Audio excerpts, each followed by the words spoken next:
How many times have you known you were right about something, and then find out you were actually wrong? Is it still reasonable to presume that that feeling of certainty is perfect? We are ignorant of our ignorance regularly. We live in our worldview, and our worldviews are subconsciously created. The utility of sensory representation is in meeting homeostatic needs, more tightly coupled to physical reality. The utility of higher order representations like metaphysics are selected for primarily and historically by our social reality, but it all feels equally real. We know we're right. The extent of our fervent disagreements should have been a hint that the strength of our convictions aren't correlated with their accuracy. Consciousness is an experimental reality engine.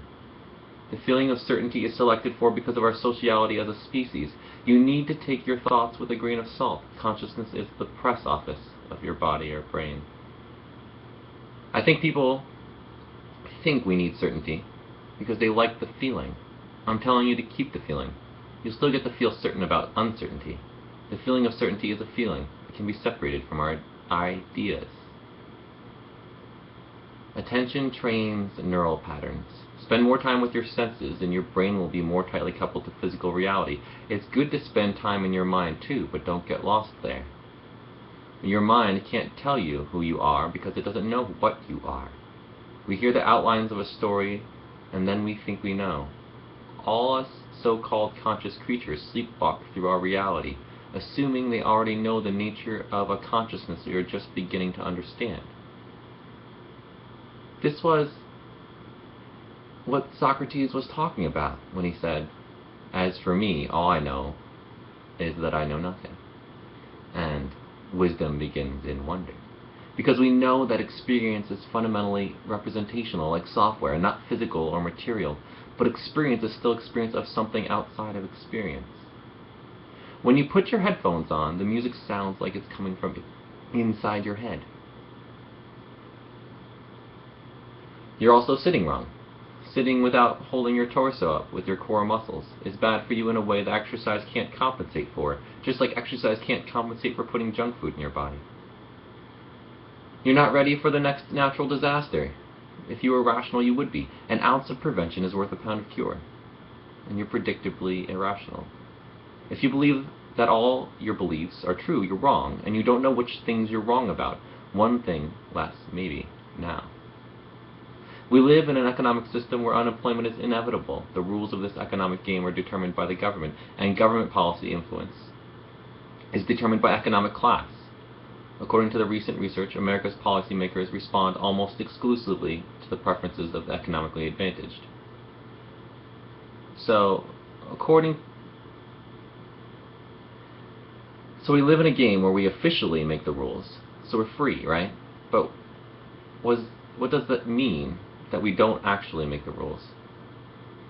The official rules. But we do make the rules, just not the official ones, right?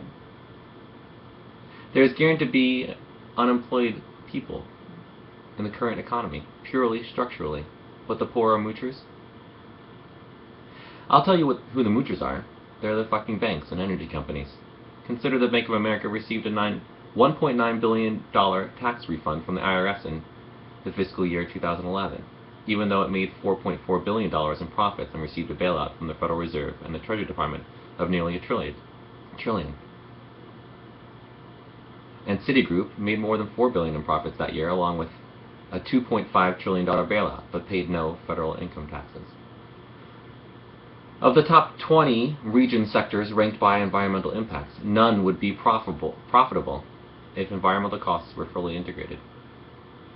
Ponder that for a moment. None of the world's top industrial sectors would be profitable if they were paying their full freight. Zero.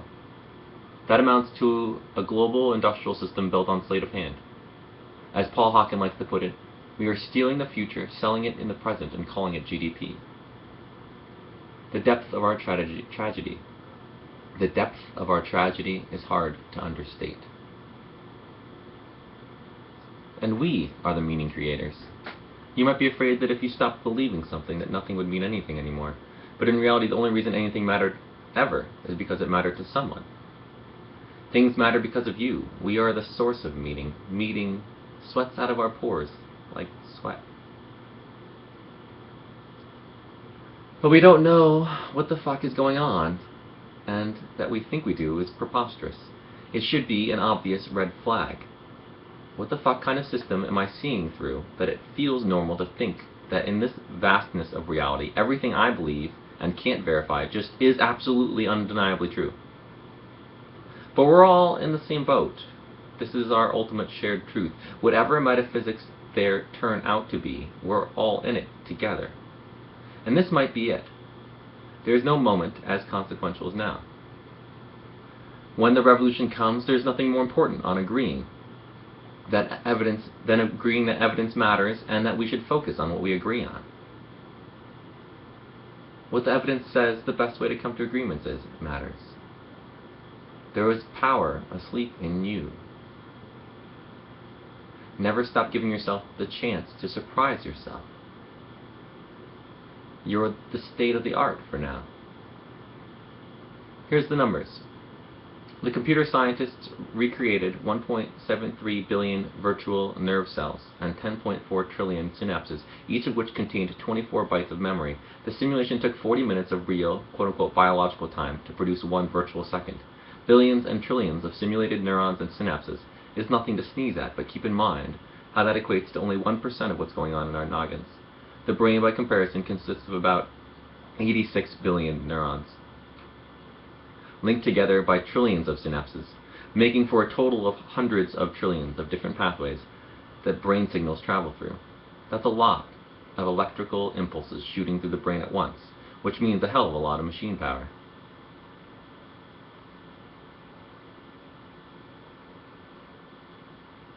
You're smarter than a supercomputer.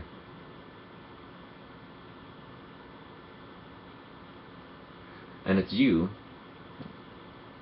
that differentiates words on a page or sounds coming out of mouths from meaningless symbols and sounds.